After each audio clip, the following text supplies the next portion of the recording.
गडावर आलो आणि कल्याण दरवाजाकडे येऊन पोहोचतो, जो कल्याणमध्ये नसून पुण्यात आहे. सुभेदारांनी महाराजांना शब्द तर दिला होता, पण त्याचं पुढे काय झालं? खूप प्लॅनिंग करून कोंढाण्यावर सर्जिकल स्ट्राईक केला. कोंढाण्याच्या ह्या कड्यावरून सुभेदार चढून वरती आले होते. कितीतरी रक्ताच्या धारा वाहिल्या, किती मावळे मरून पडले. सुभेदारांनी देखील त्यांचा जीव गमावला, पण श्वास तेव्हाच सोडला जेव्हा कोंढाण्यावर भगवा फडकवला. स्वराज्यात गड तर आला, पण महाराजांना त्यांचा सिंहासारखा मावळा गमवावा लागला. आणि तेव्हाच ते म्हणाले, गड आला पण सिंह गेला. आणि म्हणूनच या गडाचं नाव सिंहगड असं ठेवलं गेलं.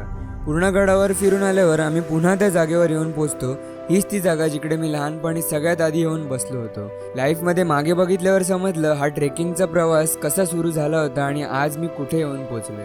हाच विचार करता करता आम्ही गड उतरायला सुरुवात केली आणि 50 मिनिटात खाली आलो. खूप भूक लागली होती. सकाळी प्रणीतच्या आईने अप्पे दिले होते, पण सावली नव्हती, म्हणून आम्ही निघालो सावलीच्या शोधात. आणि आम्ही पोहोचतो पुण्याच्या अजून एका अनसीन स्पॉटकडे, पुण्याचा मरीन ड्राईव्ह म्हणजेच खडकवासला.